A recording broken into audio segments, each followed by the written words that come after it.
Hi friends, it's Anne here, and today's video is going to be a review of the L'Oreal Infallible Pro Glow Foundation. So I've done two other L'Oreal foundation reviews.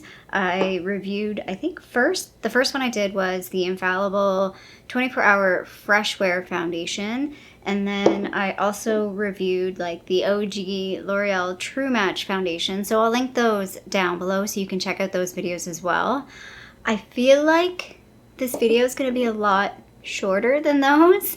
I basically have saved the best for last. So I think I might like title this, "Is this foundation worth the hype?" And for the most part, yes, this foundation is worth the hype. Again, to cut to the chase, out of the three foundations, L'Oreal foundations that I've been trying out, this one I think is my favorite. So I have some notes here. So let's first talk about the product itself. So I do know both Kat and Haley from Beauty News are in Australia, and they've talked about this, and apparently this has been discontinued in Australia, which is kind of sad because it is a nice foundation. I also know that, at least from what they tell us, Kat has oily skin, Haley now has dry skin, and they also both like this, so it seems to work for a range of different people. I looked on Ulta's website, and there are 9 shades available and it costs $12.99 US. Now, the 9 shades that are available is horrible. Like, I had no L'Oreal, like, weak shade range. Like, the True Matte shade range is huge. I think there was like 24 shades or something like that in this one. This has 9, and they're like light to say, I would say light medium. Like, I wouldn't even say there's a real medium shade. Maybe there's one shade that's kind of a medium shade, but it's like, it's hard to tell online, but it doesn't look very deep at all. So the shade range is, pardon my language, shit. It's terrible, which is probably the most unfortunate thing about this foundation. In Canada, I looked on Shoppers Drug Mart website, and the same 9 shades are available, which actually is kind of, I think, the first where we actually have the same shade range as somewhere else. Like, I feel like in Canada, we always have like either a limited shade range or our shade names are different, but it looks like it's the same 9 shades. It retails for apparently $21.99 Canadian. I find that's the one thing with all these L'Oreal foundations. They're so expensive in Canada. I have no idea why L'Oreal is priced so high in Canada compared to other brands, or compared to the States. It is on sale right now on Shoppers Drug Mart for $15.39, I think, and that sale ends November 26th. So if you are looking to get this, you can get a deal. By the time this goes up, that sale will still be going. I did look on well.ca, and this is not available on well.ca. It looks like they don't really have much in the way of L'Oreal on their website.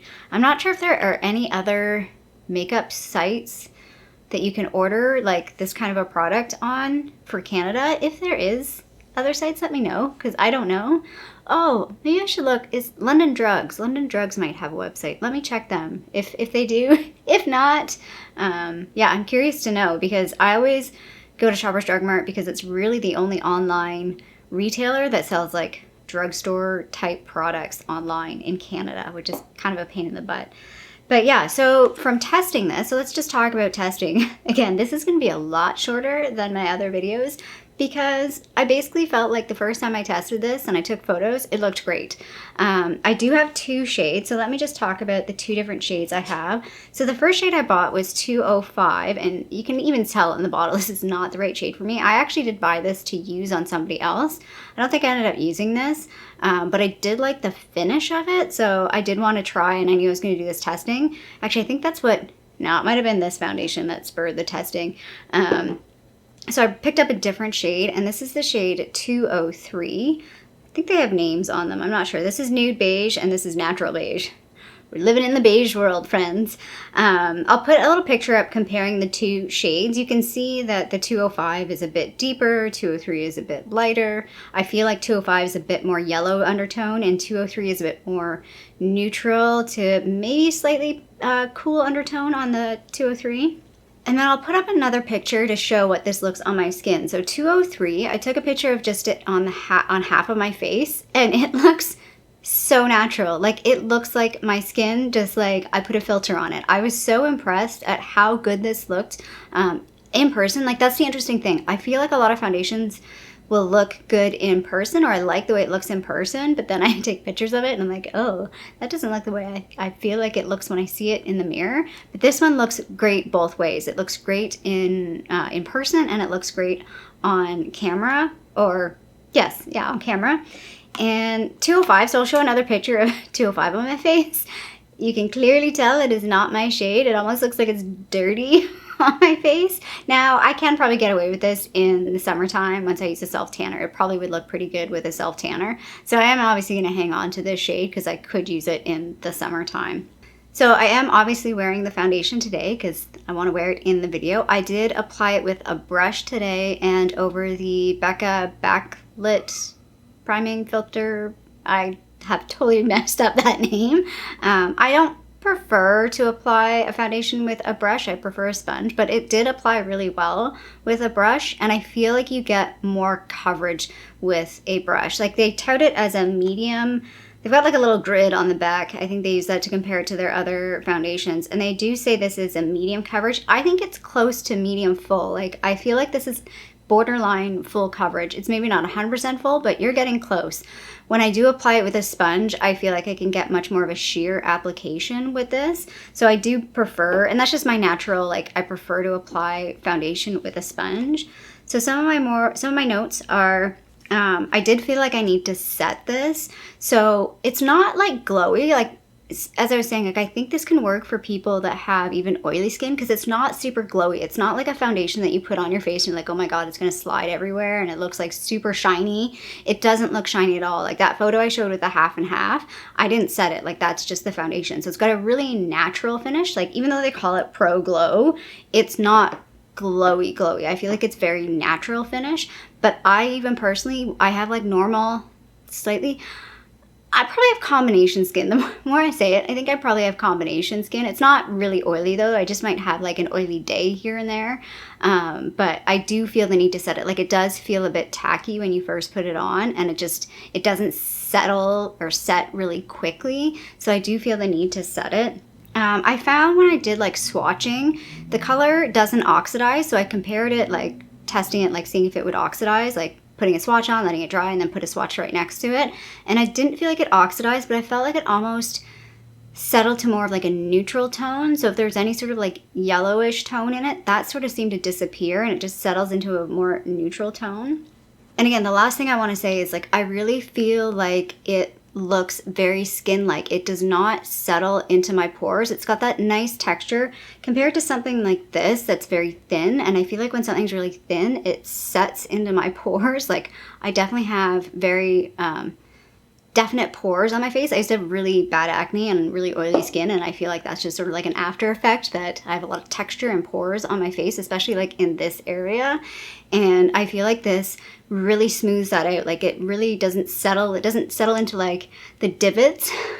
Like, yeah, that's what I usually call it. It's little divots, you know, like on a golf ball, and you see like if there's like dirt in the golf ball or like foundation sitting in the little divots. This doesn't do that. I feel like it really smoothly settles all over the face.